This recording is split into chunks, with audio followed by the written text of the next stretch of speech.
a lot of things that's going on over there in China. There's a lot of chatter about the things that they are doing over there, including three of the problems that they have for sure. The uninformed population, the overbuilding that they're doing there, and the shifting markets. They're in a lot of trouble economically, which I believe it's probably on purpose, but who knows here? But they got a campaign that they're doing over there. You were speaking to me about this earlier about the campaign that they're doing to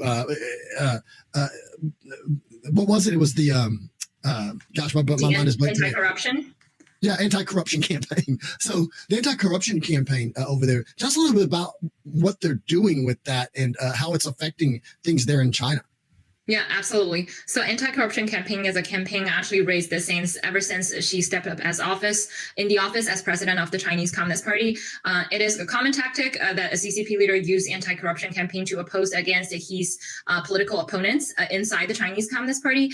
In fact, that recently we just found, a more CCP state-run news agency and social media now started to report on anti-corruption campaign in funeral services, in crematory industries, and this has raised the concern. Right, and people usually don't pay attention to funeral services in their daily life. However, according to Mr. Guo's whistleblowing messages years ago, that all of the Chinese funeral services and crematoria production services were heavily controlled by CCP's top officials' families.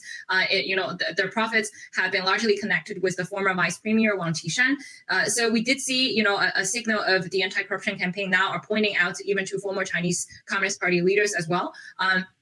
The problem is that if you want to understand how profitable, the funeral and crematoria industries are in China, I'll give you, some numbers. Say, for example, the cemetery lots, it ranged from 50,000 to 100,000 for per lot in China. And that was, the price that are not available to everybody. Sometimes the lots are very limited. And so for people who have past family members, they also even need to have some internal connections and even need to pay a higher price to simply get a cemetery lot.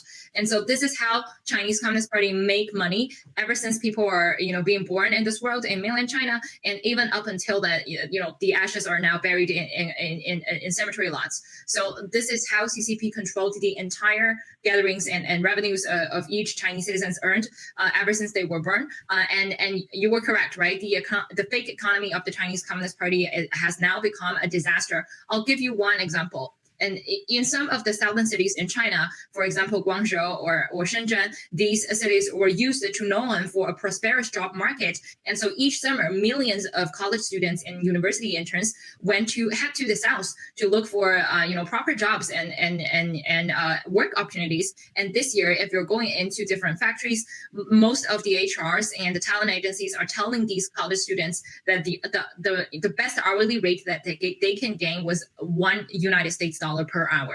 This is how bad the job market and the economy that the CCP is right now.